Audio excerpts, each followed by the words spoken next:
Après une première manifestation organisée à Toulouse le 8 novembre dernier pour que nous ayons davantage d'Occitans à la télévision, nous prévoyons d'en faire une seconde le samedi 3 février. Ces actions sont organisées par un collectif occitaniste constitué de Bastille Occitanie, du PNO, le Parti de la Nation Occitane, de País Nostre, de Convergenza Occitano, mais aussi de la section régionale d'Europe Écologie Les Verts, du Parti Occitan et d'autres mouvements occitanistes. Je ne vais pas tous vous les citer ici. Alors, quel est l'intérêt de la présence de l'occitan à la télévision? Je pense que je n'apprends rien à personne en vous disant qu'ici en Occitanie, nous sommes dans une situation diglossique, c'est-à-dire qu'en fait, notre environnement culturel historique repose sur deux langues historiques. Nous sommes dans une situation de bilinguisme naturel, en quelque sorte.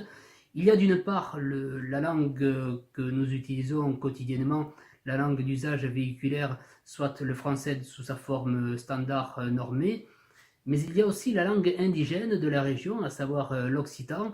Alors je parle bien évidemment uniquement des langues historiques, je ne parle pas des langues étrangères, ce n'est pas tellement le sujet ici. Donc d'un côté il y a des monolingues français et d'autre part il y a des bilingues naturels français-occitan. Alors le problème auquel nous sommes confrontés, c'est bien évidemment celui de la sauvegarde de notre patrimoine linguistique. Parce qu'il se trouve que les bilingues français-occitan ont tendance à ne pas transmettre aux générations suivantes l'occitan pour tout un tas de raisons. La première, c'est la pression sociale. Et il y a aussi le raccourci bien connu, bon, on parle tous français, on ne voit pas trop bien l'intérêt de l'occitan. Ben, l'intérêt, que ce soit de l'occitan ou du français, c'est un intérêt patrimonial, historique, culturel, ce sont nos racines. Parce que si on part du principe qu'une langue n'est finalement qu'un outil de communication, eh bien objectivement, en 2018, l'anglais serait largement suffisant. On pourrait très bien se passer, même ici en Occitanie, même en France, du français et de l'occitan.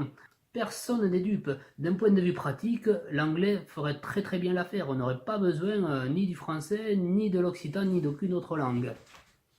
Donc il s'agit clairement d'un enjeu patrimonial, le même enjeu qui fait que le gouvernement français protège la langue française. Eh bien l'occitan présente exactement le même intérêt à un niveau régional. Alors du coup, comment s'y prendre pour préserver notre patrimoine linguistique historique?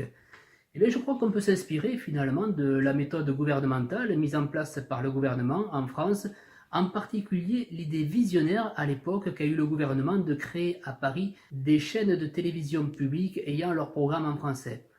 On peut raisonnablement se poser la question à quoi ressemblerait notre société actuelle si, suite au plan Marshall, nous avions laissé les Américains développer la télévision au cours du dernier demi-siècle en Europe occidentale et en France.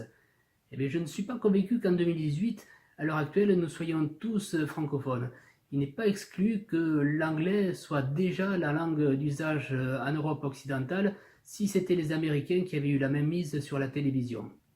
Donc, rétrospectivement, on s'accorde à dire que la télévision a largement contribué à maintenir le français comme langue d'usage en République française, avec par contre un effet pervers, en particulier ici en Occitanie, c'est-à-dire que le français bénéficiant du soutien d'un média conséquent, en l'occurrence la télévision, les bilingues naturels, français-occitan, ont plutôt privilégié l'usage du français et n'ont transmis que le français aux générations suivantes.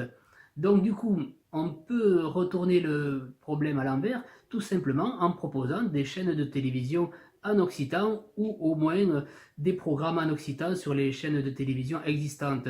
De la sorte, nous pourrions naturellement maintenir le bilinguisme en créant une synergie entre les locuteurs bilingues naturels français-occitans de la région et une chaîne de télévision occitanophone.